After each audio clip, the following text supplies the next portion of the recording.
Sasa ufanye biashara gani? Ufanye biashara gani? Biashara ziko nyingi sana. Sasa ufanye biashara gani? Kuna vitu vifuatavyo unaweza ukavitumia kama sehemu ya kuamua wewe unatakiwa kufanya biashara gani. Kitu unachokipenda sana. What is your passion? Kitu unachokipenda sana kinaweza kikawa ni ishara ya kukuonyesha wewe ufanye biashara gani. Unapenda nini wewe? Kwenye kila passion kuna biashara, na kanuni ya biashara ni kwamba unagundua passion yako, kisha unaigeuza ile passion iwe biashara yako. Ndio kanuni nzuri ya biashara. Unagundua passion yako, alafu unaigeuza ile passion kuifanya kuwa ni biashara. Kwa mimi nafundisha, na train, naongea, naandika, lakini kitu ambacho nilikuwa nakipenda. Hata watu niliosoma nao ukiwauliza sekondari, nilikuwa naandika makala kila Jumatatu. Na bandika kwenye ubao wa shule. Article tu mbalimbali. Na wanafunzi wanapita pale wanasoma. Ni kitu ninachokipenda. Kwa hiyo leo kuandika uandishi wa vitabu sio kitu ambacho na struggle nacho sana, kwa sababu ni kitu ninachokipenda. Hakuna mtu anatakiwa kunisimamia kufanya hicho kitu. Kwa hiyo wewe unaweza ukaangalia unapenda nini, ukigeuza unachokipenda kiwe biashara. Hakuna mchezaji mpira atakaye kuambia mimi nafanya kazi. Atakwambia mimi nacheza mpira. Kwa nini? Anacheza mpira kwa sababu anapenda kucheza mpira. Lakini wewe utamlipa kwa kupenda kwake kucheza mpira. Mwimbaji ni hivyo hivyo. Mwimbaji anapenda kuimba, na wewe unamlipa kuimba kwake kwa sababu anapenda kuimba, unamlipa na anapata pesa kupitia kile anachokipenda. Kwa hiyo swali ni kwamba wewe unapenda nini? Unachokipenda unaweza kukugeuza kukifanya kuwa ni biashara yako. Ni hatari sana kufanya biashara ya kitu ambacho ukipendi. Ndio maana huwa naambia watu, moja swali ambalo sio sahihi kuuliza kwenye biashara ni kuuliza biashara gani inalipa sana. Hilo sio swali sahihi.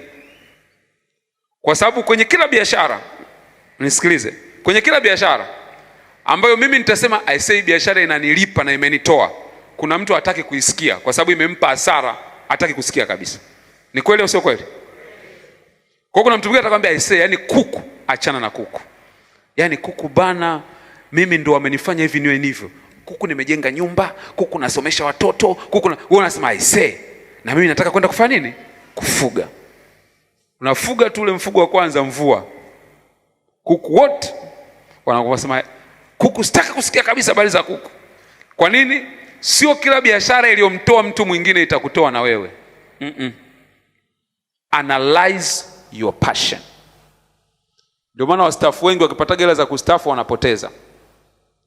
Unakuta mtu amepata hela, hajawahi kufanya kilimo hata siku moja, lakini kwa sababu amepata hela pension ndio anasema sasa nataka kwenda kufanya nini?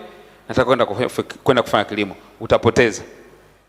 Analyze your passion. Sasa ufanye biashara gani? Biashara ziko nyingi sana. Sasa ufanye biashara gani? Kuna vitu vifuatavyo unaweza ukavitumia kama sehemu ya kuamua wewe unatakiwa kufanya biashara gani. Kagua ujuzi wako. Kagua ujuzi wako. Analyze your skills. Sijasema kagua elimu yako. Nimesema kagua ujuzi. Ujuzi ni uwezo wa kufanya kitu. Elimu inatokana na maarifa na kujua. Hiyo ndio elimu. Ndio maana kuna watu wengi wana elimu lakini hawana ujuzi. Nishakutana na mtu mmoja amemaliza chuo kikuu, amesoma Masters of Entrepreneurship.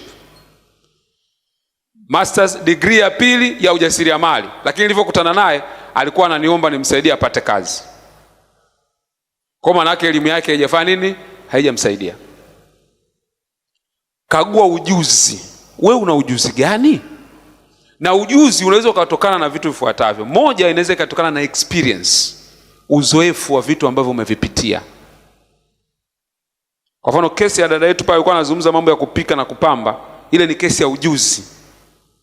Yaani amekulia katika mazingira ambayo swala la kupika na kupamba ameanza kulifanya tangu akiwa mdogo. Kwa hiyo matokeo yake amepata ule ujuzi, amekuwa nao. Sasa watu wengi tunadharau ujuzi, tunakimbilia makaratasi ya certificate ya darasani. Kwa mtu kimwambia bwana unatakiwa ufanye, mimi sijasoma bwana. Biashara ni ujuzi. Wewe una ujuzi gani? Mimi siku moja nilimpigia simu fundi ambaye ananitengenezea gari langu mara nyingi. Aliniambia kitu nilishangaa sana. Nimempigia simu wakati fulani sikumpata. Kwa baadaye nikamtafuta tena, nikamwambia bwana, mbona nimekupigia simu yako sikuwa nakupata? Unajua kaniambiaje? Akamwambia bwana samani bwana, nilikuwa nimesafiri nimeenda Zambia. Nikamwambia wewe Zambia umeanza kufanya nini?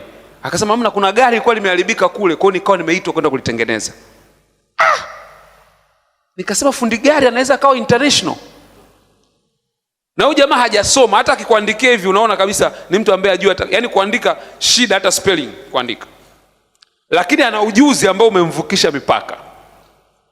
Sasa wewe una ujuzi umebaki nao tu na udharau. Sasa mimi nitaanza kufanya nini bwana? Mimi naweza kufanya. Kagua ujuzi ambao unao. Wewe una ujuzi gani? Hakuna mtu ambaye hana ujuzi kabisa. Kuna dada mmoja nishakutana naye ameanzisha migahawa. Nikawa namuuliza, wewe ilikuwaje mpaka yani ukawa unapika na ukaanzisha hii migahawa? Akaniambia story ya ajabu sana. Akasema bana, mimi niliishi na mama wa kambo. Na nilivyoishi baada ya mama yake kufariki. Kwa hiyo nilivyoishi na yule mama wa kambo alikuwa na watoto wengine, lakini mimi ndo nilikuwa mkubwa. Kwa wale wengine walizaliwa baada ya kuolewa yule mama yake wa kambo. Lakini kilichokuwa kinatokea ni kwamba kazi zote zinazohusiana na upishi nilikuwa nafanya mimi, alikuwa afanye mama. Kwa hiyo mimi nimeanza kupika nikiwa mdogo sana. Kwa mpaka nimefika umri wa miaka 16, 17, almost najua aina zote za mapishi unazoweza ukaniambia. Sokoni nilikuwa naenda mimi, nanunua vitu, kila kitu. Kwa hiyo najua vitu vingi. Kwa hiyo nilivyokuwa mkubwa nikajiuliza tu, hivi kitu gani naweza nikakifanya vizuri? Nikagundua ile experience ya kupika, ingawa ilikuwa ina maumivu ndani yake, lakini kumbe ilikuwa inaniandaa kwa ajili ya kuanza kufanya kitu changu mwenyewe. Sasa wewe una ujuzi gani? Tafuta ujuzi ambao unao. Hakuna ujuzi ambao haulipi jamani. Hakuna ujuzi ambao haulipi. Siku moja nilikuwa nasoma nikaona wakati wa kombe la dunia lililopita. Hivi lilifanyika wapi? Ndo Russia. Russia. Lilifanyika Russia. Nikaona mchezaji wa Brazil anaitwa Neymar amemkodishia ndege kinyozi wake, ndege binafsi. Amemkodishia ili akamnyoe Russia. Kinyozi, yani anakodishiwa ndege. Sio kupanda ndege na wengine. Anakodishiwa ndege, kinyozi wa kunyoa nywele. Afu unaambia kuna ujuzi haulipi? Kila ujuzi unalipa. Ni wewe tu unavyoamua kuutumia huo. Tumeelewana vizuri jamani? Tuko pamoja watu wa Mungu Kwa hiyo wewe una ujuzi gani? Kuna kitu gani ambacho unaweza ukakifanya? Kipaji ni cha kuanzia, lakini ujuzi unatengenezwa. Una nini? Una ujuzi gani ambao wewe unasema kwamba kwa kweli mimi nikikomana ujuzi huu, ujuzi utanifikisha mbali sana. Siku moja kwenye program zangu za mentorship ambazo nafundisha vijana, nilimuita Masudi Kipanya. Tunamfahamu Masudi Kipanya? Nikamuita nikamuomba aje kuzungumza kuhusiana na nguvu ya kipaji, unavyoweza kutumia kipaji chako kufanikiwa. Sasa alizungumza statement moja ambayo sijawahi kunitoka kwenye akili yangu. By the way, wakati amekuja alikuwa anaendesha gari linaitwa Hummer. Sijajua siku hizi inauzwa shilingi ngapi ile gari. Lakini nafikiri inaweza kuzidi milioni 200 kama sikosei. Na hapa Tanzania by then hayo magari kwa takwimu nafikiri ilikuwa 4 tu. Alikuwa nalo yeye, Bishop Gwajima, Mohamed Dewji na nani? Papa Faru. Yalikuwa 4 tu Tanzania nzima. Sasa alipokuja pale, mimi nikajua analipwa pesa nyingi kwa sababu ya mambo ya kutangaza nini na nini. Alipokuja akazungumza kitu cha ajabu sana. Akasema unajua watu wengi wakiniangalia mimi wanafikiri nalipwa pesa nyingi kwa sababu nafanya utangazaji cloud si na nini na nini. Akasema mimi niwaambieni siri yangu. Nimeanza kuchora na miaka kama 25. Unajua anachora vile vikatuni kila siku kwenye Mwananchi. Akasema hivi, na koti maneno yake. Akasema hivi, pesa ninayopata kwa kuchora vikatuni ni kubwa mno, huwezi kuilinganisha na pesa ya utangazaji. Na akasema mimi nimeshawahi kukaa kwa muda fulani bila kutangaza, lakini nilikuwa naishi kwa kutumia vikatuni. Na leo nikiamua tu nichore vikatuni tu, naweza nikaishi mpaka maisha yangu yote. Kikatuni wewe ambacho unaona kama unakisoma tu unacheka. Tena akinaga maneno unaweka mwenyewe. Yeye anakuchorea utatafsiri. Kila mtu anatafsiri vyake. Na ukienda kule akiposti, watu wanabishana kwenye comments. Kila mtu anatafsiri kivyake. Lakini hicho unachokiona wewe ni kidogo hicho. Ujuzi wake wa kuchora tu vikatuni umemweka mjini. Halafu wewe uniambie hauna ujuzi? Siku moja wakati nafanya kazi ya kule UNESCO, dada mmoja alikuwa anafanya kazi ya usafi pale ndani. Sasa siku moja alikuwa ametafuta kitabu changu kimoja anasoma, akamwambia mimi bwana natamani kufanikiwa, lakini kwa kweli mshahara unaotulipa ni mdogo sana. Kwa nilipo kama sikosei 80 kama sikosei. Nikaanza kumhoji, nikamuuliza, "Kwani wewe unakuja ofisini saa ngapi?" Akasema, "Mimi hapa mara nyingi saa 12 imeshafika." "Aha. Kazi zako unamaliza saa ngapi?" Akasema, "Mara nyingi fika saa 4, saa 5 nimeshamaliza kazi ya usafi." "Baada hapo nini unafanya?" Akasema, "Baada hapo kunakuwa hamna kitu, lakini tunatakiwa tuondoke saa 11 nafikiri wako anaondoka. Kwa hiyo tunatakiwa kuondoka ofisini mpaka saa 11 ifike. Kwa hiyo muda huo mara nyingi naendaga kulala store." Kwa hiyo nikamwambia, "Unalala kuanzia saa 4 mpaka saa 11." Akasema, "Kwa sababu unakuwa sina cha kufanya. Labda kitakachotokea, sasa ndio atakachoniambia. Labda ambacho kinaweza kutokea ni kwamba kama mtu anahitaji kunituma niende nikamnunulie juisi au nikamchukulie chakula." Alivyosema hivyo kuna kitu kikaingia akilini mwangu. Nikamuuliza, "Juisi wewe unatumwa juisi gani?" Akasema, "Za kawaida anatumwa kwenda juisi za embe, passion." Nikamuuliza, "Wewe nyumbani kwako unatengeneza juisi?" Akasema, "Mara moja anatengeneza. Tena na blender ile ndogo." Juisi wanaokutuma wafanyakazi kwenda kuinunua na juisi ambayo wewe unaitengeneza nyumbani kwako zina tofauti? Akasema, "Hamna, ni hiyo tu." Nikamwambia, "Kwa nini wewe usitengeneze hiyo juisi, wakikuagiza wewe ndio unawauzia?" Akasema, "Kumbe inawezekana Nitaanza kutengeneza." Wiki iliyofuata akawa anakuja na matunda yake pale ofisini, akaanza kutengeneza. Akamwambia, "Jamani nauza juisi." Kwa watu wakianza kuagiza wanaagiza juisi. Ilipofika mwisho wa mwezi nikamuuliza, "Umepata kiwango gani kwa kuuza juisi ukilinganisha na mshahara unaolipwa?" Akasema, "Nimepata mara 2 ya pesa ambayo ninalipwa kama mshahara." Sasa huyu mtu tatizo lake lilikuwa ni fedha kwamba hazipo? Nakumbuka issue ya thamani, alikuwa hana namna ya kutufanya sisi tutoe hela mfukoni tumpe yeye. Alipoitengeneza hiyo njia, tukawa tuna ujanja, lazima tumpe hela ili tupate kitu ambacho anakitaka. Lakini ujuzi wake ulikuwa ni ujuzi ambao alikuwa nao, hahitaji kwenda kusoma, hahitaji kwenda kutafuta kitu kingine, anacho tu kimemzunguka pale pale. Ujuzi. Wewe una ujuzi gani ambao unaweza? Inawezekana passion ukasema mimi passion sijui. Ujuzi wako wewe ni upi? Sio kama mnanielewa vizuri jamani? Tunaelewa vizuri Hebu kama unanielewa vizuri hebu jipigie makofi kidogo.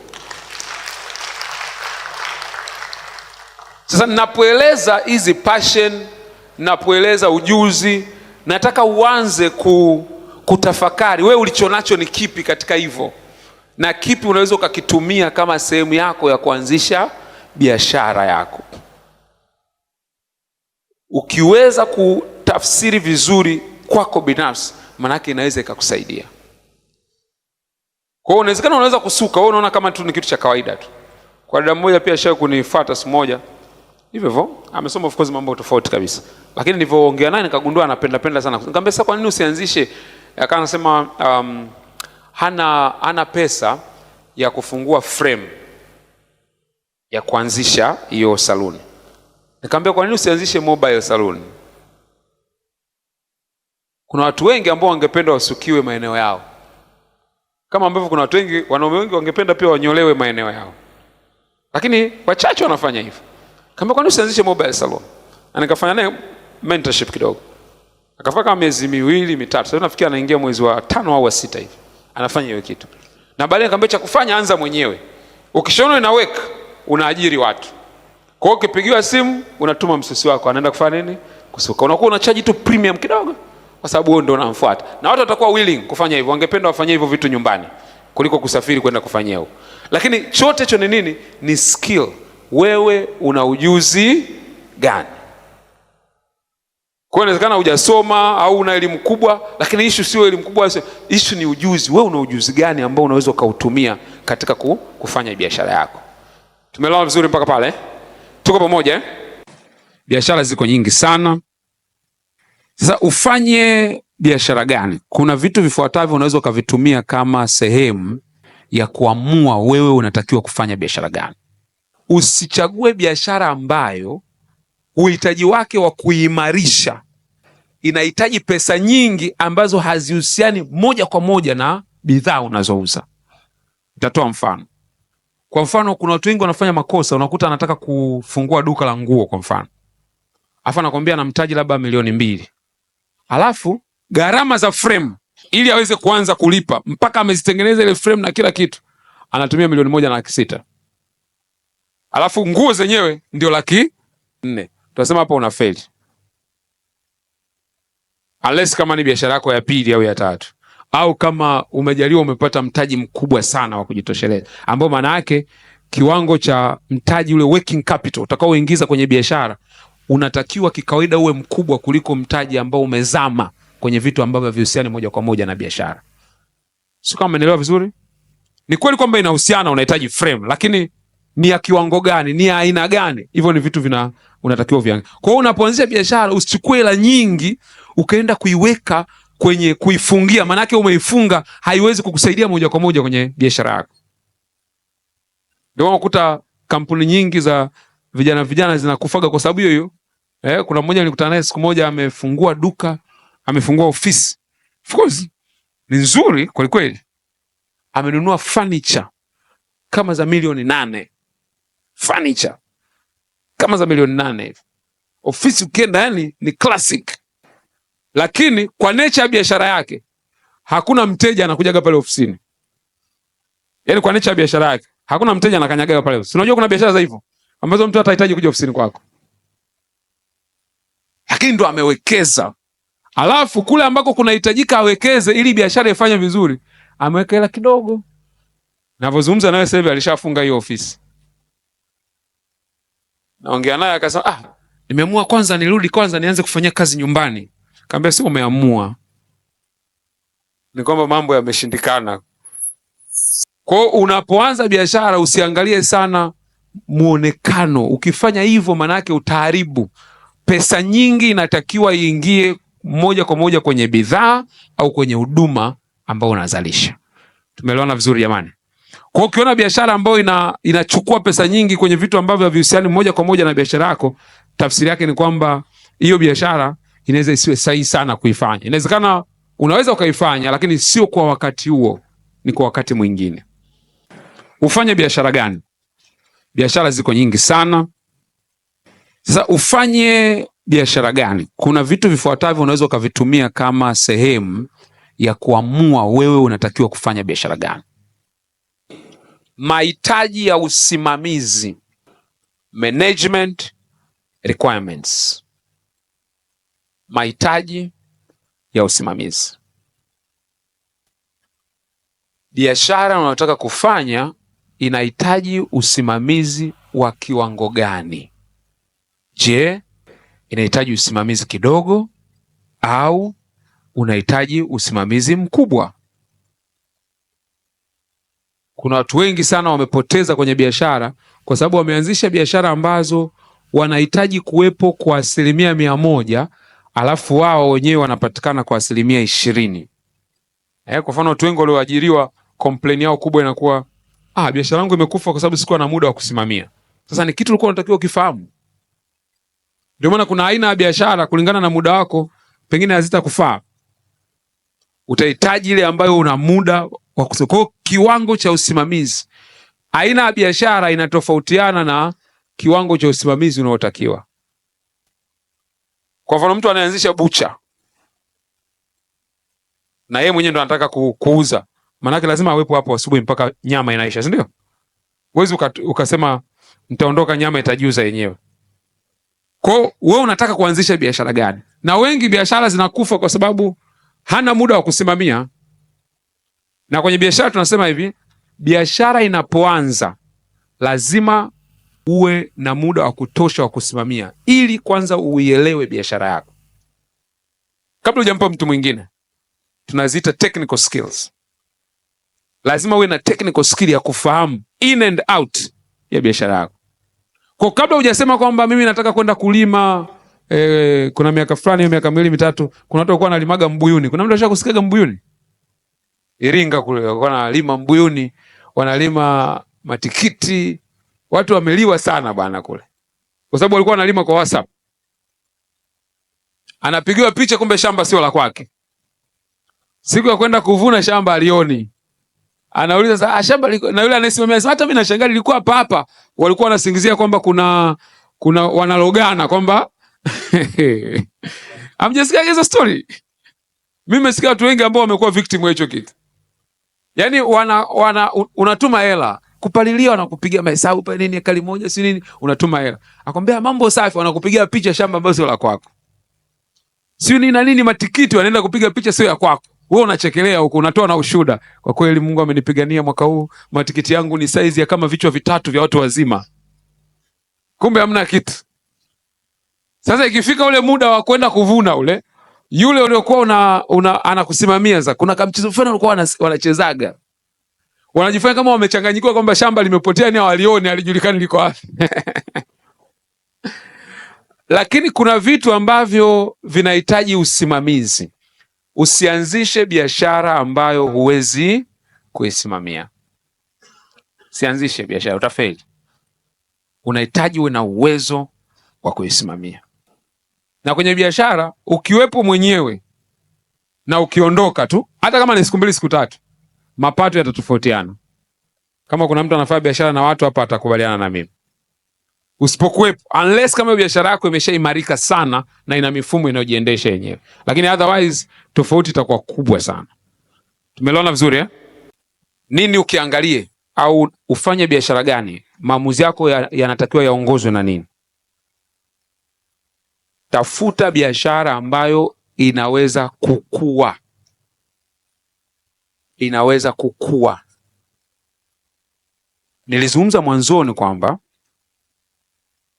tunapozungumza biashara, hatuzungumzi tu ufanye biashara kwa sababu ya kutaka kula. Hiyo ni small mentality. Nawe kama mwana wa ufalme hatutegemei uwe na fikra za namna hiyo. Kwa sababu unatakiwa uwe baraka pia kwa wengine, sio? Kwa hiyo usifikirie tu kwamba ndio ni kweli utaanzia chini, lakini unatakiwa tukuone ukiwa unakuwa. Kwa hiyo biashara yoyote unaanza kuifanya, lazima iwe na hili swali liweze kujibiwa. Je, nikiamua kufanya biashara hii Tanzania nzima, naweza kuifanya? Jibu kama ni hapana, maana yake inawezekana sio biashara sahihi. Kwa sababu itakulimit kwenye growth yako. Maana yake itaishia njiani. Kuna mahali itaenda, afu itashindwa, utadomaa. Unaweza kuizalisha, yani kitu kile unachofanya hapa. Je, unaweza kwenda ukifanya Morogoro? Ukishapata nguvu, unaweza kwenda ukifanya Arusha? Ukiona biashara yako haiwezi kujibu hilo swali, maana yake tunasema hiyo ni biashara ya muda mfupi, ni biashara ya msimu. Kesho na kesho kutwa itabidi ubadilishe wazo, uanze biashara nyingine tofauti kabisa. Kwa hiyo unapoangalia, jaribu kuangalia, je, biashara hii inaweza kukua? Inaweza kupanuka? Naweza kuizalisha? Si unajua kuna watu ambao wana biashara ziko hapa Tanzania, lakini wenyewe hawajawahi kufika hapa Tanzania, wako nchi za nje. Lakini bidhaa zao tunazitumia. Si ndio? Waanzilishi wa makampuni ya simu hawako hapa Tanzania, lakini wanatuuzia simu kila siku. Wanaozalisha television hawako hapa Tanzania, lakini wanatuuzia kila siku. Nguo nyingi tulizovaa hapa hazijazalishwa Tanzania. Hawakujui wala hawanijui, lakini wameweza kufanya biashara yao ivuke mipaka. Kwa hiyo na wewe biashara yako lazima ujiulize, hii biashara ninayoanzisha na uwezo siku moja wa kuipanua? Kwa sababu kadiri unavyohudumia watu wengi, kama uwezo wako utakuwepo wa kuhudumia watu wengi, ndivyo kadiri na utakavyopata pesa nyingi ambazo unazitaka. Hivi ni vigezo ambavyo unaweza ukajipitisha haraka haraka kwa wale ambao kama tayari una biashara au unataka kufanya biashara, una wazo la biashara. Unasema mimi bana, nataka kufanya kitu fulani. Haya mambo unatakiwa kujiuliza haraka haraka kwamba 1, 2, 3, 4, 5 hivi vitu naweza nikavifanya?